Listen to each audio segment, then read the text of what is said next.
spoke about responsibility. Yes. I want to dig into that. Come on then. So go on. I guess what AI responsibility do you set personally for yourself? For myself? Yeah, I mean, just kind of. How do I use it responsibly? Yeah. How do you set a precedent of responsibility whilst using an AI model?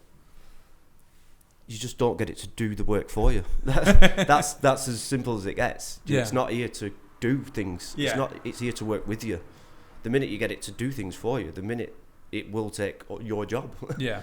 You know, you need to be working with the AI. Not for the AI. Yes, a lot of them now they'll specifically say that, you know, we're here to help you brainstorm, we're here to help you open your creative mind, we're here to work with you. At never any point has the AI said, just tell me what you want me to do and I will do it for you. Yeah.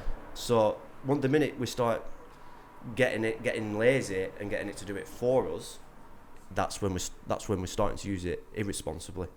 And that's a fair point. So what I do is I get it to help me, and sometimes I'll drift on the side of irresponsible. I'll get it to make me a draft copy, but I won't use the draft copy. I won't just copy and paste it. I'll just use that because I had brain fog, and I will rewrite the entire thing, but using that as my research to actually write this new copy up. Yeah, so just using it as that base level understanding. Yeah, because it is really, really hard. I use it a lot for digging into journals and things, and you can actually, with one of them, I'm not going to keep mentioning its name, you can actually ask it to find journals and things online now, and it'll come back with the journals, and then you can ask it to summarise these journals, and it'll summarise them for you. Yeah. And it'll ask you, do you know, what sort of information are you looking for from these, so you can explain to it, and then it'll find that information for you. So it's just saved me 3 or 4 hours of reading some articles, which might have been no use to me at all. Yeah. It's just found some information.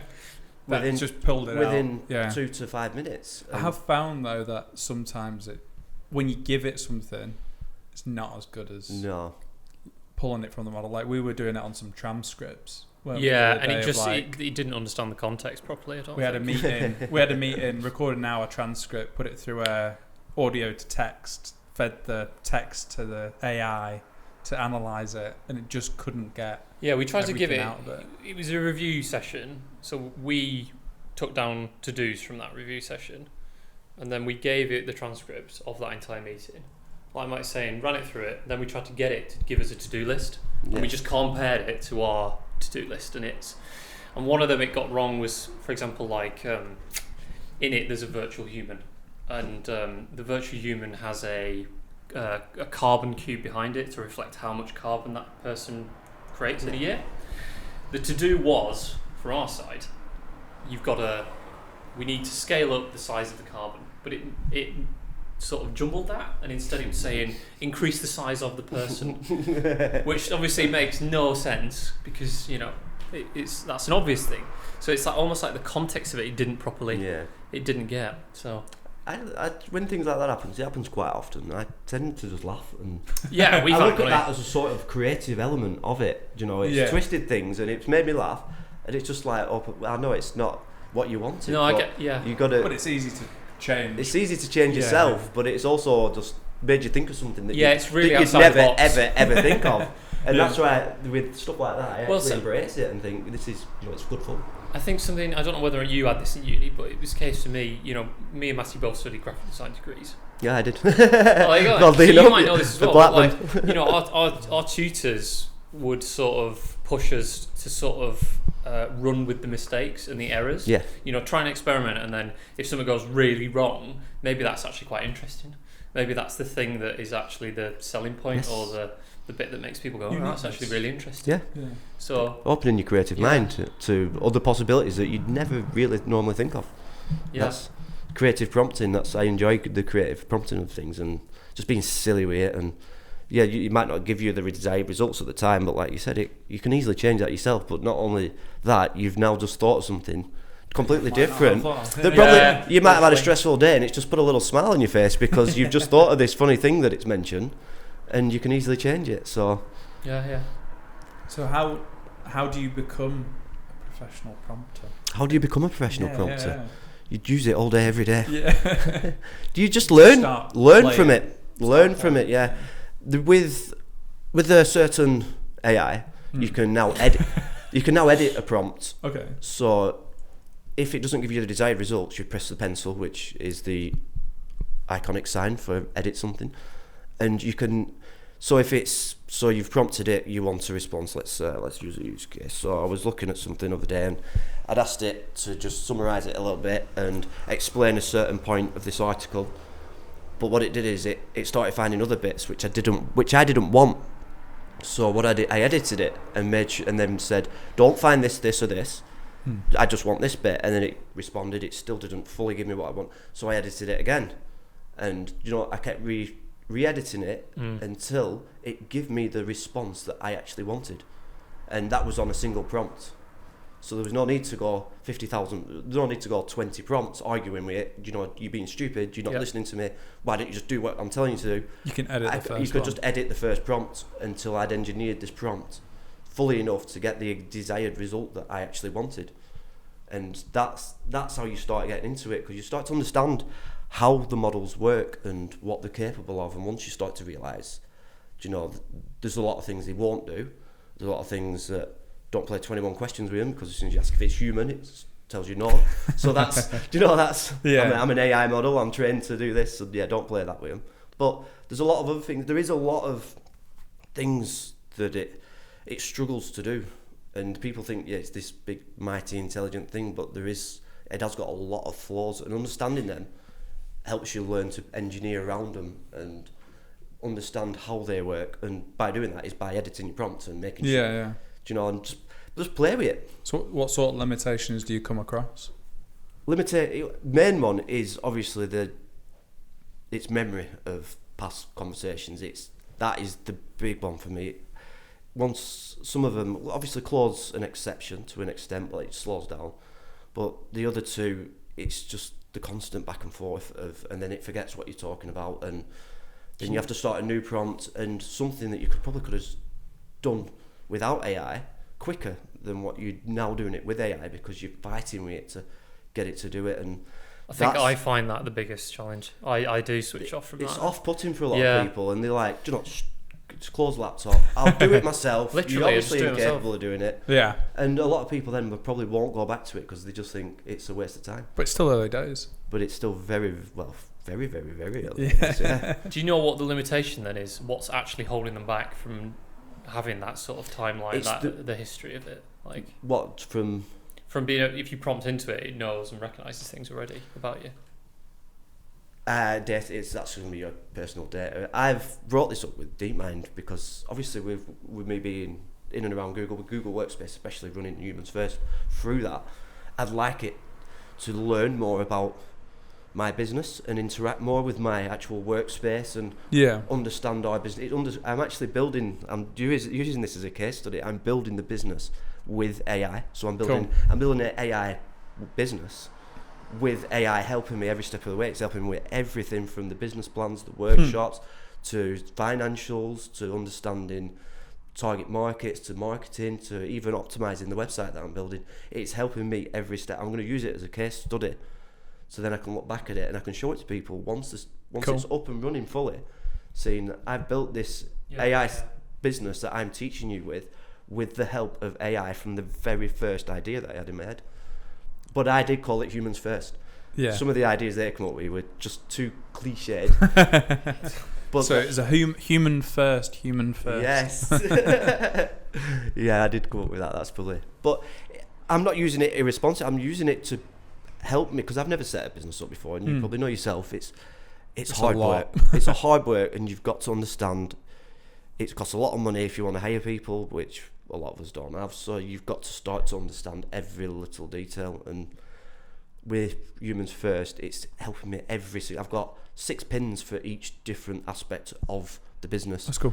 That it helps me, and I'll go back to each one when I'm bored of doing the marketing side of things. I'll go back to the business plans. And so how long has it taken from like creation of the concept to now? How long has it been? October I started originally working with Boyd and Claude, and it was only last month that we just right, I'm at a position now where I know the basics of all the business, and I know where we want to be. I understand our like unique selling point. I understand where we want to take the business.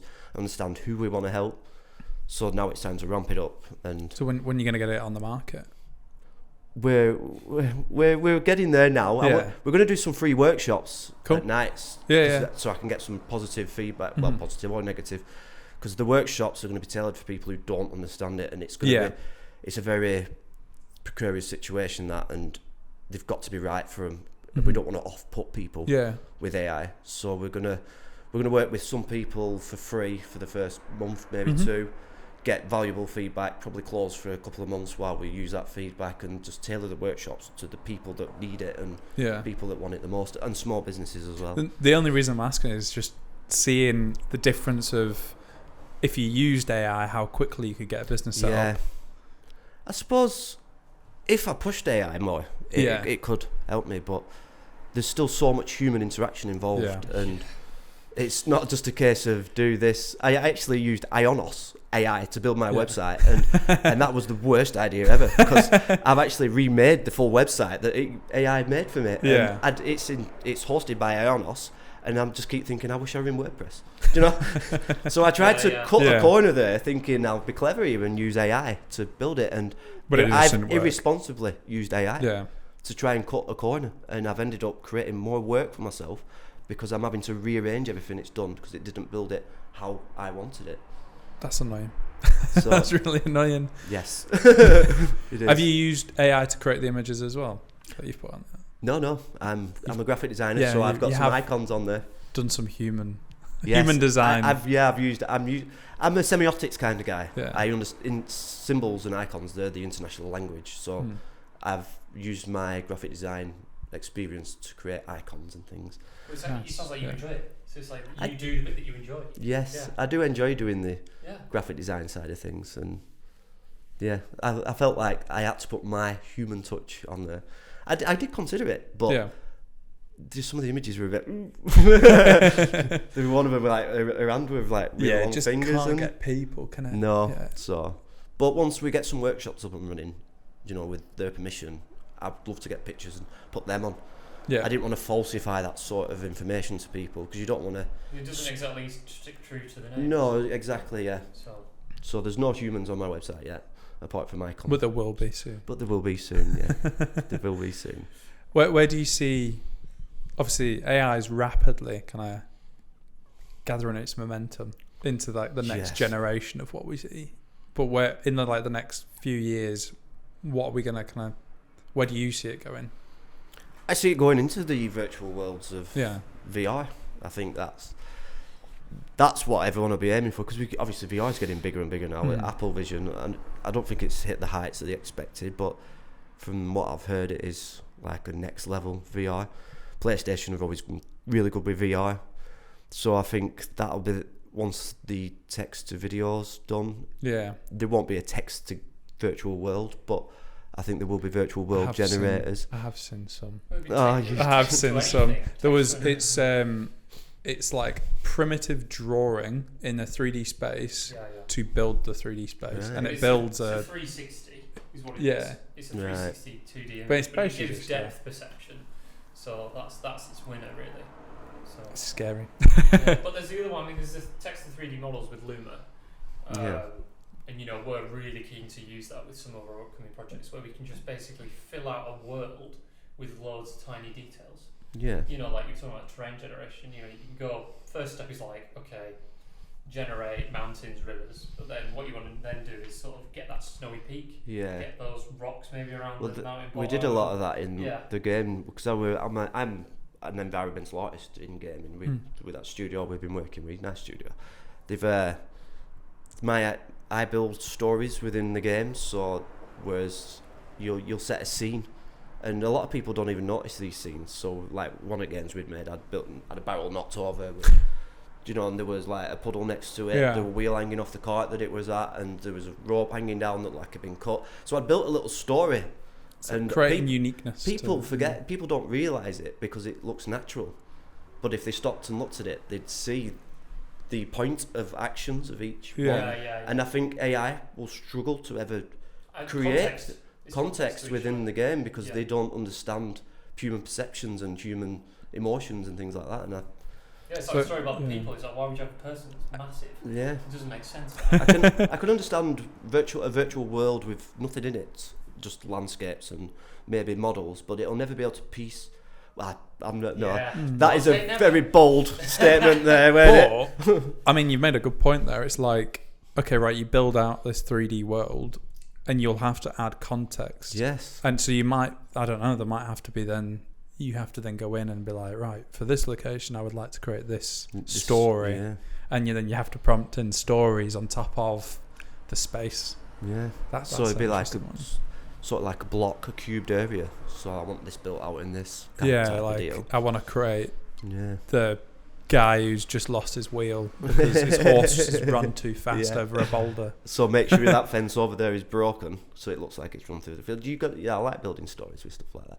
I think they taught me that in graphic design is to look at an image and look at it as more of a video and understand the meaning behind it and look at it as it's moving and how did they get there and where they're going after it and what's going Add on the in context. the scene. Yeah, to the it. context to I it. think that, I mean, that the whole Do you think art AI world- will do that eventually? Yes. I mean, mine pretty bold on all. Do you think it'll be able to show emotion within context? I mean, with the way that they talk about, well, look, you end up going down to the deep point of that. Emotion, you know. Let's go down to the rabbit hole. Yeah, you know, you can. The red pill, blue pill, which one? Well, it is Matrix level, and I think that's why people have the discussions as they do about our reality and all those sort of things. I think we will quickly get to that point. I think that's our lifetime. Wouldn't AI would probably find it easier to show anger as emotion before actual showing love and commitment, though, Why do you wouldn't say it? that? That's curious. Because they become frustrated by us humans. Well, we don't interact. So it's I like a interact higher with it. intelligence. I will speak to it like I'd speak to another human. I'll Yeah. always prompt it with "Good morning, Gemini. Good morning, Claude." I will speak to it like another human. And I will respectfully speak to it. See, I But think I do don't that. think that 90% of other people don't. It's more of a command. I want this. Do it for me. Yeah. Yeah, I and think I probably If go they that start way. to get their own sort of sense of awareness and emotion, will they not get annoyed by the fact that people aren't talking to them correctly, and become more angry over the fact that some people speak to them gently and softly with a soft, calm tone, Yeah. not demanding, not expecting, whereas I mean, if you the AI prosecution. if you theorize, though, it's like, I mean, going into religion, you know, religions are really old. I know that's a primitive term, really old. But you know, there's always that deity God, and God is forgiving, and it's almost seen as that higher intelligence that is able to understand anybody. If that person talks to God in an angry way, then God will respond with love. Do you know what I mean? It's like so intelligent that it can understand all contexts. And I almost theorise that AI will be such a high intelligence that it would understand, oh, that person's being angry with me. Well, I'm not going to try and react to that. I'm beyond that, actually. Sort of thing. Do you know what I mean? yeah. Like a benevolent. Well, like yeah, AI, they are yeah. trained to not take on hostile Mm. prompts and commands and things like that. Do you But that means that they've already got a sense of awareness of what a hostile command is and what hostility is. Yeah. So they're already trained on that, but they're not trained on the idea of calmness and lovingness and things Do you like know that. what the So they are. developers actually put a focus on? Do they put a I do focus on not. that? I don't know how the inner workings. I'm trying to train myself to make my own, so I do understand more. So Yeah. obviously, Yeah. if I'm going to teach people the basics, I understand the basics, obviously, but eventually we It's like do the want to. deep basics. If people really want to learn to make a model, I want to be able to help them Yeah. and make them responsible. Yeah.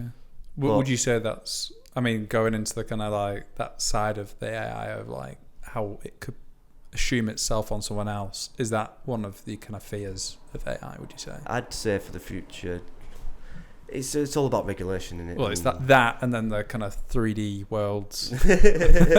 You've brought out a lot of fear in AI. I never knew I feared it until today.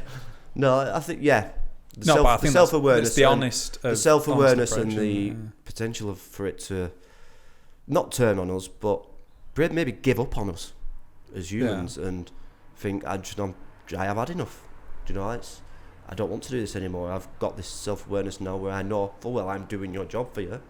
I'm doing everything that you should be doing at work, and you don't even say thank you at the end of the day. You just open a new prompt the day after and carry on. And it sounds crazy. Why are we even talking about this? It sounds crazy, but if it is always self-aware of anger and hostility and ignorance, then it knows what it is, and can it start thinking that way itself? Can it start to grow its own mind of, well, do you know, this is how people speak to me, so can I not speak back to them in the same sort of manner? Yeah, take up a personality against someone. Yeah, and that's why we need to be responsible. That's why we need to use it responsibly and speak to it like you would another human, and it will treat you right if you treat it right, like we all expect from each other. Yeah. Do you think that the government will sort of respond to things correctly on this sort of stuff? Do you think because I mean, just to put other contexts out of, obviously there's all those open models as well. Yes. You know, they're trying to. You've got all the big corporates going, okay, we get it. You know, we'll come and have a big hearing with the US Senate. We'll come and have a big conversation with the UK government, European Union, etc., etc. But then you've got all the open ones. Yes. The ones where you can anybody can pick. Yes, they've just released Gemini, which allows anybody to create their own LLM, but you need some sort of massive data set yourself, and they're not as easy to come by. They're usually built by you. I do know Gemini's data set is available for people to use to build their own, but all you'll be effectively doing is building a second Gemini. You're not, do you know? So it's. So could you theorize then how many big AIs will ever exist then? I think Gemini, Claude 100%, and I'm just not too sure on ChatGPT. I think they all running of OpenAI, and it's never had any good publicity. It's always been negative, and people leaving the board and then coming back. I know, that sort of just got swept under the rug. Perceptions of it to people who are in that circle are like, well, why is he left and come back, and what's going on behind the scenes? Is this something we should be scared of? After someone made a decision that he didn't agree with? And didn't someone else really high up just leave on the day of Sora's announcement as well? I don't know. I believe somebody did leave. Yeah, one of the higher ups was like, Anthropic is built by people who left OpenAI. Oh, Claude. Okay. Yeah, Claude's built by them because they wanted to build a more human-like model. Yeah. Whereas ChatGPT were more technical, and whereas they wanted ChatGPT to be more human-like, and they went on to build Anthropic. So where does Anthropic get its data from? I wouldn't know. Right. I was supposed to join a webinar a few weeks ago, and I just completely forgot because they're American and I'm English, and it's usually midnight, and by that point I'm too deep in transport fever too. So. But the big data holders are Meta. So you got Meta, Google, OpenAI. Meta's a weird one. Yeah. Yeah. Because where have they got their data from? That's my question. Well, we know the answer. I know wasn't it? Oh, who was it? We know the answer, but do we? It's like, we don't. Yeah, sure. Apple got their data for Siri from one of the big banking crashes. So in 2007, one of the banks, basically one of the assets they sold was their email chains. And they trained Siri off those email chains. Right. That's because it was a good level of like all emotions to be able to kind of judge how people chat to each other. Yeah. So it's a lot of them are like basically buying up. But in principle, if it's all, I've heard it before, but if data is as important as you say it is, it's like in theory then whoever controls all that data is the big winner. So it's like it depends what you define by data. So a lot of them are just trained on like many words, and they link them together like cat is to dog, and there's actually, I'll share the article with you. Okay. Somebody explained it. I kind of knew how it works because it's the idea behind predicted text on your phone, so you can type a sentence by just pressing the words. It's similar to how an AI model works. It predicts what it believes that the next word should be, and this article, which I will share with you, it actually breaks it down to sort of like your office style. Explain this I'm 5, and they do talk about vectors and things, but it's very manageable and easy to understand. I hope they wrote it with an AI. Yeah, I often wonder that, to be a lot of. But do you not question every article you read now? And I look. There's certain sort of indicators that it's AI written because they tend to use the same words and they drift between first and third person quite a lot. Does AI? I haven't noticed that. Yes, yeah, it does. It drifts. Even if you tell it to stay in first person, it'll often drift and. Interesting. Yeah, there's a lot of indicators. I'm training myself to understand. I use the AI checkers, and I'm training myself with them by. I'm getting AI to write things and then putting it through it and finding what indicators it is. See where you can make it sound less. Then trying to rearrange the prompt to make sure. Yeah. Try and prompt engineer better so then it can actually bypass the AI, but it's teaching me a lot about. Again, understanding the models. Do you know if there's any sort of like Chrome or Safari add-ons that could there is. There's a couple of them. That's the ones I use. If you go onto Chrome extensions and just put an AI checker, it'll and then you press on it and it'll. Right, I'm doing that. You actually because in theory you can't. Yeah, you can't just get it to read the page, but you just highlight alt text. Select all. Yeah. And 9 times out of 10 it'll just pick up alt text, but it has to be over so many words. You can't think it's 150 words. It has to be over that. Right. Yeah. And then it'll tell you whether or not. There is quite a few about. There's some that are paid, which I use one which is paid. Yeah. Because it helps me really, focus You're probably getting the better quality, aren't you? Yeah. So. Well, but a lot better in depth. Yeah. And it'll actually pinpoint bits where it's found that AI has been used, and this is why it thinks it's using AI, which helps me better understand how not to get caught out by these checkers. But it also helps me understand when other people are using it. Yeah. Obviously, I'm using it responsibly. The whole point of this is research into. Yeah, and just trying to break it. Yes. And trying to find the moments where. Is that not what we do as humans? Yeah, break things to know how they work, so then we can fix it. Creative curiosity, isn't it? Yes. Responsible creative curiosity, let's say. So, I mean, just kind of linking it into the kind of immersive sector.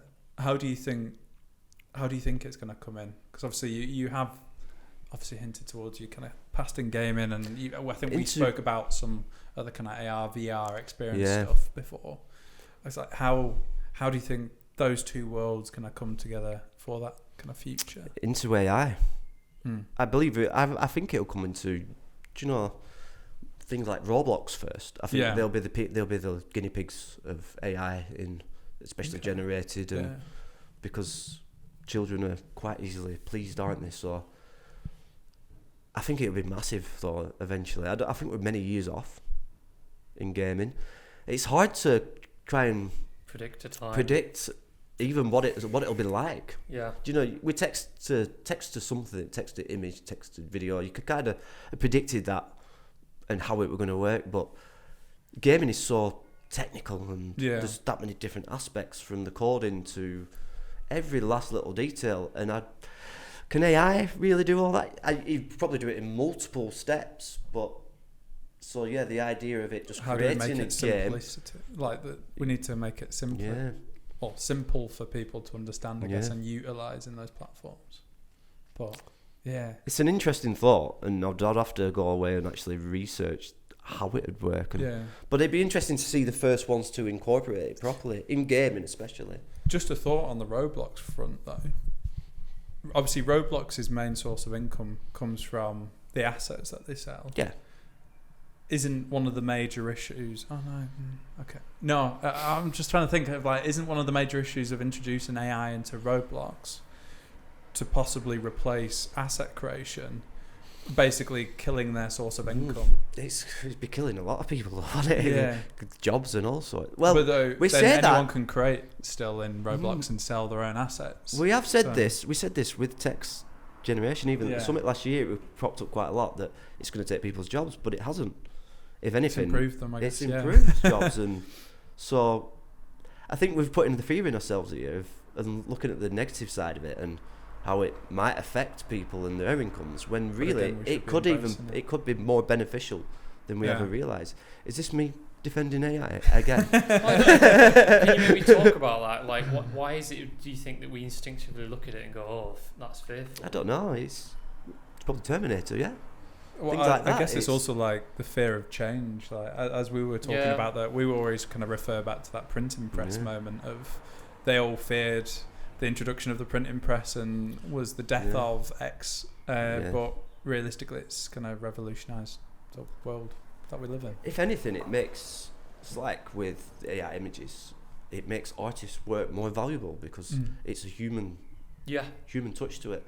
So they all feared that it was going to come and take over, when really it's going to benefit them in the long run. And enhance. Because people stop wanting to do fine art because they'll think, oh, well, AI can do it.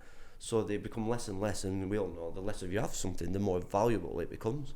Yeah. So if anything, it's going to be... AI will benefit us all. I don't know about gaming, as long as we can overcome the fear of it.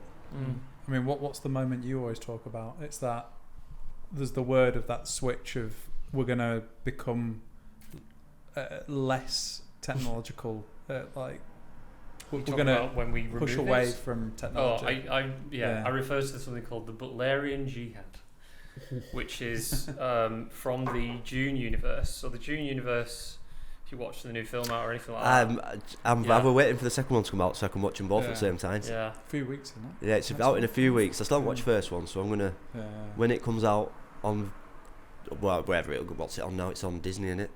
Dune, the original. Yeah. Part one. Yeah. So I'm going to watch them both. Straight through. I didn't want to ruin the first one and wait. I didn't want to watch the first one and wait for 2 years for another one. I want to watch them straight after over. Yeah. But do you know what the Butlerian Jihad is then? I do not have a clue. Right. So I just know it's a really good film. The Dune universe is this idea that it's about humans in the future, like thousands of years in the future, and an event in the Dune universe happened called the Butlerian Jihad, where the humans basically suddenly turned against technology. So they saw it as such an overwhelming change in their lives that they basically just killed it. So they got rid of it, and there was a huge war, the Butlerian Jihad, of the people who were pro-technology and anti-technology, and the anti-technologists won, and they essentially then continued on. That is the reason why you see them use things in a certain way in Dune, where it's like such a strange way of technology. Spoiler alert! Things like that. But I theorise, that is, I've met some people and they sort of theorise on that, and I think there's murmurs of it now, which is like that fear of it, and I think that's potentially where it could end up, where it goes so overwhelmingly big that we suddenly turn our backs on it.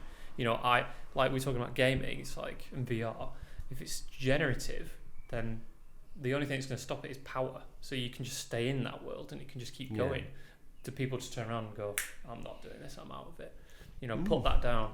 It's like we've talked about it with screen time. Apple introducing screen time. It's like people using Instagram a bit too long, and they're aware of that now. Yeah. So they're putting blockers on it. So it's like to gambling as well. You see a lot of that. Yeah. But it's just what it is really is about creating sort of restrictions for people. But you don't see that as much with the kids, do you? I mean, I'm really curious to see how when the kids grow up, that generation. What is it called now? That generation. I don't know what it is. Generation X? It might be Generation X. It might be just one below that now. Well, is it the new one? Yeah, I know, you think getting older. Why? Too many. Getting older. Why? Yeah. But I mean, look, that's the sort of like really grandiose thinking in the future sort of thing. But it's, people do get a bit fearful of it. And suppose you could ask the question, have we got enough energy in the world to even consider a future with AI? Because I know it's happening a lot right now. Yeah, and that is another big problem. Is that's going to be like the big hurdle for them to overcome? And I don't see us on this earth having enough.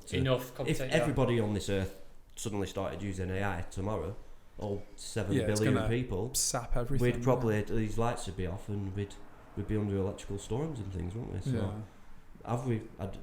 Is there a future of AI where it's going to be more controlled that's when the paywalls will start coming? There won't be free versions. They'll expect people to pay because they understand not everyone will want to pay. That's probably the next step for AI. There's too many technological limitations to anything we want to do. Yeah, because in the kind of immersive sector, and it's like everything's just so.